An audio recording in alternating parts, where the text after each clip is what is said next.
ஸ்ரீ மகாகுரப்யோ நமஹ. ஹரிஹி ஓம்.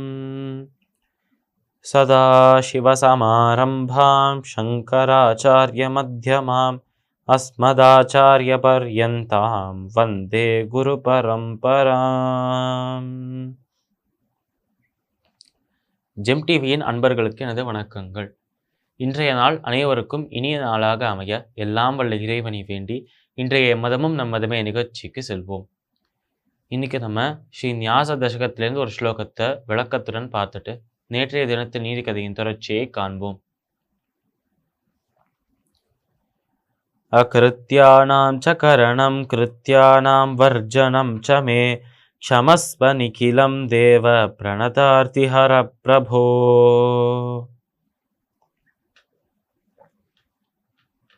இந்த ஸ்லோகம் ஸ்ரீ நிகமாந்த மகாதேசிகன் இயற்றிய ஸ்ரீ ஞாச தசகத்தின் 9வது ஸ்லோகம். இந்த ஸ்லோகத்தில் தேசிகன் நம்ம பெருமாளை பார்த்து பகவானை பார்த்து செய்கிற பிரார்த்தனை என்ன என்றால், அகிருத்தியானாம் ச கரணம் கிருத்தியானாம் வர்ஜனம் சமே. எந்தெந்த செயலெல்லாம் இப்பொழுது என்னுடைய பாவங்கள் அனைத்தையும் அழிக்க வேண்டும், இதுவரைக்கும் நான் செஞ்ச பாவங்களை அழித்து இனிமேல் நான் பாவங்களை செய்யாத மாதிரி பார்த்து கொள்ள வேண்டும், என்னை ரட்சிக்க வேண்டும், என்னை காக்க வேண்டும் என்று கேட்டார் நம்மளோட தேசிகன். அதன் ஒரு தொடர்ச்சியாக இந்த ஸ்லோகத்தில் சொல்றார், பாவம் எப்படி வந்து சேரும், நமக்கு பாவம் புண்ணியம் என்று சொல்றோமே, இந்த பாவம் எப்படி வந்து சேரும் என்றால், அகிருத்தியானாம் ச கரணம், எதையெல்லாம் செய்யக்கூடாதோ அதெல்லாம் செய்தாலோ, கிருத்தியானாம் வர்ஜனம் சமே, எதெல்லாம் செய்யணுமோ அதை செய்யாமல் விட்டாலோ, எதை செய்யணுமோ அதை செய்யாமல் விட்டால், அதே சமயத்தில் எதெல்லாம் செய்யக்கூடாதோ அதை கண்டிப்பாக செய்தால், இந்த 2 காரணங்களால் நம்மளுக்கு பாவம் வந்து சேரும் என்று சொல்றார் நம்மளோட தேசிகன். அகிருத்தியானாம் ச கரணம் கிருத்தியானாம் வர்ஜனம் சமே. இது வரைக்கும் எனக்கு தெரியாமல் செய்யக்கூடாத விஷயங்கள் ஏதாவது செஞ்சிட்டாலோ, இல்லை செய்ய வேண்டிய விஷயங்களை செய்ய தவறினாலோ, அதனால வந்து சேர்ந்த அந்த பாவத்தை நீ அழிக்க வேண்டும். இப்படி அழுத்து அனைத்து லோகங்களுக்கும் ஈஸ்வரனாக அனைத்து லோகங்களை படைத்த பிதாவாக இருக்கும் நீயே என்னை ரட்சித்து என்னை காக்க வேண்டும், என்னை ரட்சிக்க வேண்டும் என்று கேட்கிறாராம், பிரார்த்தனை செய்கிறாராம் நம்மளோட தேசிகன். இப்படி அவர் தான் செய்த அனைத்து செயல்களையும் அந்த செயல்களை 2ஆக பிரித்து, செய்யக்கூடாத விஷயங்களை செய்தாலோ இல்லை செய்ய வேண்டிய விஷயத்தை மறந்து, அதாவது செய்ய வேண்டிய விஷயத்தை புறக்கணித்து விட்டாலோ, இந்த 2 காரணங்களால் வரும் பலன், அந்த பாவத்தை நீ அழிக்க வேண்டும் என்று பிரார்த்தனை செய்கிறார் பகவானிடம். இந்த ஸ்லோகத்திற்கு உண்டான விளக்கம் இதுவே.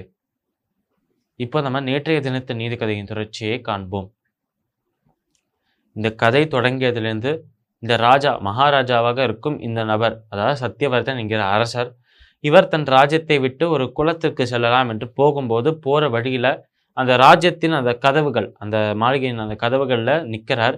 நிற்கும்போது அவர் போற திசையில போய்கொண்டே இருக்கும்போது யாரோ பின்தொடர்ந்து வராமை சப்தம் கேட்டு, அது முதலில் தனமாக சென்று விட்டு, பிறகு தானம் வந்தார், தானமும் சென்று விட்டார்.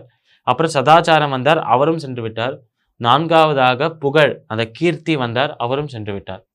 இப்படி 4 பேருமே போயாச்சு. தனம், தானம், சதாச்சாரம், கீர்த்தி 4 பேருமே போன அப்புறம் மீண்டும் ஒரு முறை சத்தம் கேட்கறதாம் இந்த நபருக்கு, இந்த ஒரு ராஜாவுக்கு. அப்பொழுது 5வதாக ஒருத்தர் வந்தார். அவர் மிக ஒளி பொருந்திய சொரூபத்தோடு இருக்கார், ஒளி வீசக்கூடிய திருமுகத்தோடு இருக்கார். அவரோட முகத்தில் ஒரு அழகான புன்னகை இருக்காம். அவர் ரொம்ப விலை உயர்ந்த ஆபரணங்களை அணிஞ்சிட்டு இருக்கார், அழகான ஆடைகளை அணிஞ்சிட்டு இருக்கார். இப்படி ஒளி பொருந்திய சொரூபத்தோடு வரும் இந்த தெய்வீகமான நபர், இந்த திவ்யமான நபர் இவரை பார்த்த உடனேயே அப்படியே உறைந்து போறாராம், ஒரு ஆச்சரியத்தில் உறைந்து போறாராம். இப்படியும் ஒருத்தர் இருக்க முடியுமா என்று ஆச்சரியத்தில் உறைந்து போயிட்டு இவர் நிற்கிறாராம் நம்ம சத்தியவிரதன். இப்படி சத்தியவிரதன் நிற்கும் போது அந்த நபரும் வரார். வந்துட்டு இந்த இடத்துக்கு வந்த உடனே சத்தியவிரதன் இவரை பார்த்த உடனே அப்படியே விழித்து கொண்டு கேட்கிறாராம் அந்த நபரை பார்த்து, இது வரைக்கும் 4 பேர் வந்தா, 4 பேருமே சென்று விட்டா, ஆனால் இந்த 4 பேரை கம்பேர் பண்ணி ஒப்பிட்டு பார்க்கும்போது உங்களுடைய தேஜஸ், உங்களுடைய அந்த பிரகாசம் அவளை விட ரொம்ப பல மடங்கு பெரிதாக இருக்கே, நிச்சயமாக பெரிய ஒரு நபராக தான் இருக்க வேண்டும், நீங்கள் யார் என்று கேட்கிறாராம் இந்த சத்தியவிரதன். இப்படி கேட்கும்போது அந்த நபர் சொல்றாராம், நான் தான் உண்மை, நான் தான் வாய்மை என்று சொல்றாராம் அவர். இப்படி நான் தான் சத்தியம், உண்மை என்று சொன்ன உடனேயே ஆச்சரியத்தில் இருக்காராம் இந்த சத்தியவிரதன். அப்புறம் உடனே சொல்றாராம் உண்மையை பார்த்து, நீங்கள் இப்போ வெளியில போக போறா என்று கேட்கிறாராம் நம்ம சத்தியவிரதன். ஆமா, நான் இப்போ செல்ல வேண்டிய நேரம் வந்துடுத்து என்று வெளியில போகும்போது சத்தியவிரதன் அந்த சத்தியத்தை, அந்த உண்மையை தடுக்கிறாராம். இந்த ராஜா அவர் வெளியில போக விடாம தடுக்கிறாராம்.